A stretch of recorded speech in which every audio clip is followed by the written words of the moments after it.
Welcome back to A People's Guide to Publishing, episode 36. 36.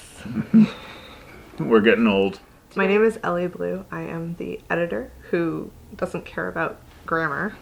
And I am Joe Beal, the autistic publisher and author of A People's Guide to Publishing. The book bears remarkable resemblance to this book. It's a really good book. Today we're going to share 5 things that we have learned in publishing based on our very different life experiences. Mm-hmm. So I'm going to share 5 things that I learned from going to a fancy liberal arts college that I can apply in publishing. And I did not go to a fancy liberal arts college, so I'm going to share with you 5 things that I learned from metal scrappers and how they have made me a better publisher. My college education was expensive, so let me save you about $100,000, maybe more, and you can just absorb my knowledge in the next 5 minutes of your life, and you'll be done. The cost savings here. Remember this podcast, folks. I know, right? And 5 stars on iTunes and everywhere else. You don't know how far that goes. And buy the book. Mm-hmm. That's the real magic. Mm-hmm. All right. Thing 1 that I learned is that your network matters more than your education.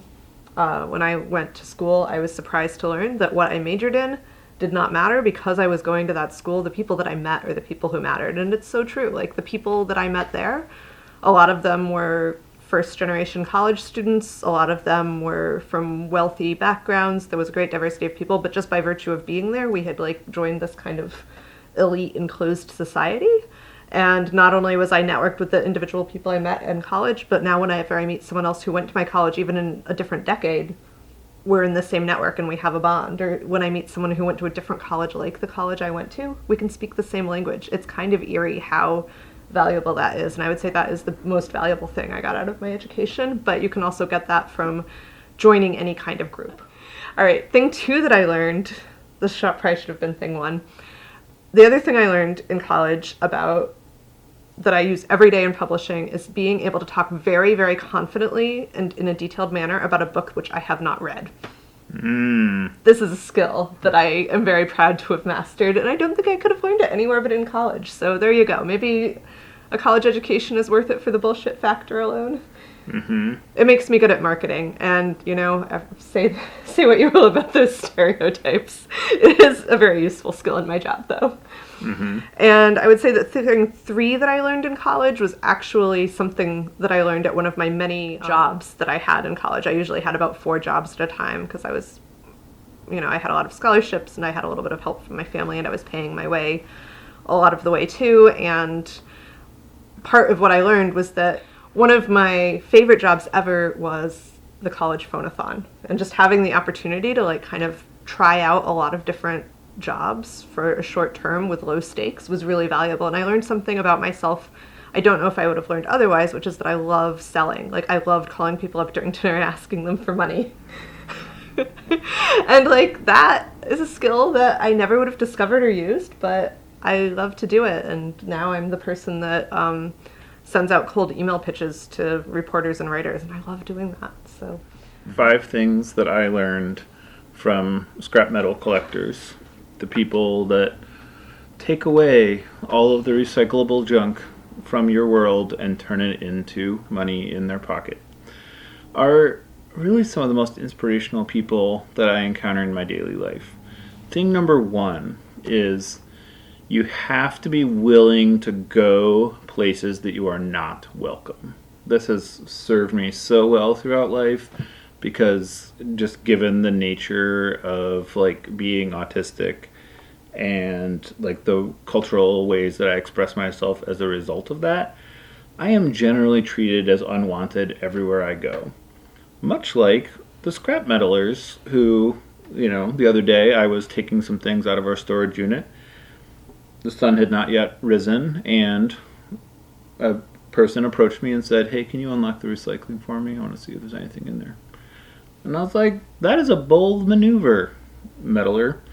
I approve. I did not do it because they don't even trust me with those keys, but, what are you going to do? Thing number 2 that I learned from scrap metalers, you have to be willing to go where other people are not willing to go, And I mean that metaphorically in this case. So in publishing, a lot of it is a niche. A lot of it is like being bold. A lot of it is sort of being willing to draw a line in the sand about the boundaries of, like we don't want, we want all of our books to be empowering. So there are things we won't do, but there's a lot of things we will do that nobody else would touch, like our recent hit publication, How to Resist Amazon and Why. Most publishers, and I don't know if you saw it in the news this week, pretty exciting item, Amazon has slashed their publisher orders. So Amazon is cutting back on books, which we all I guess I shouldn't say we all knew this was coming.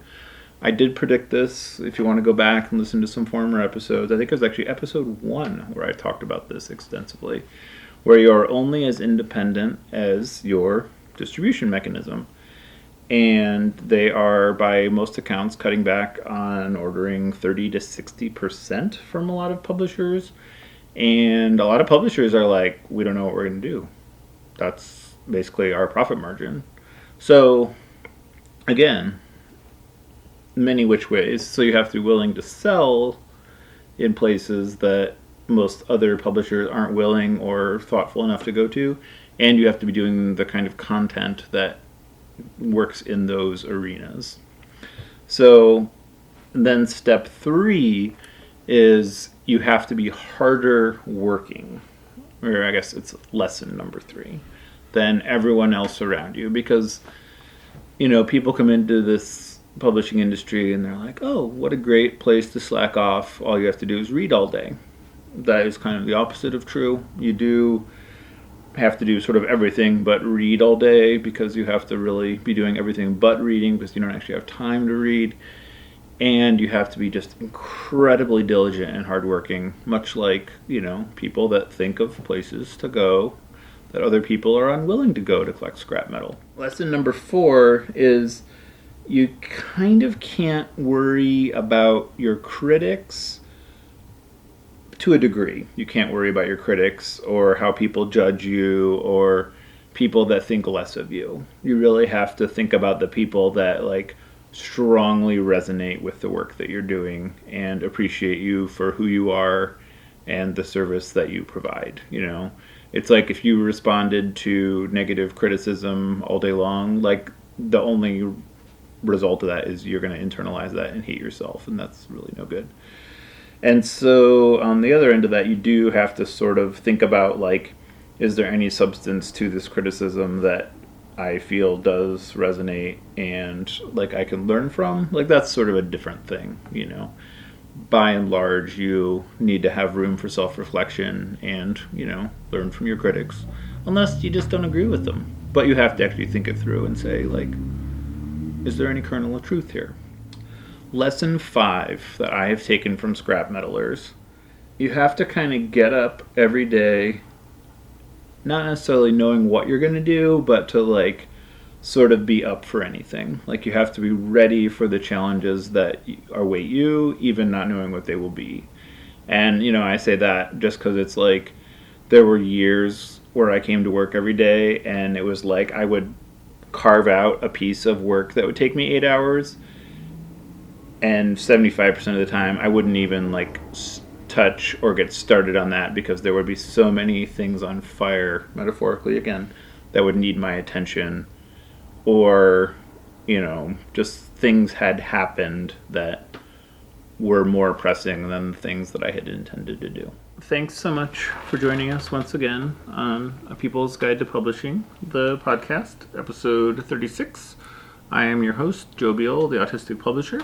I'm Elly Blue, the editor who doesn't pay attention to commas. And please send us your questions so we can answer them on future episodes. And please do give us those reviews on iTunes and everywhere else that podcasts are reviewed. 5 stars, if you please. And have a wonderful week.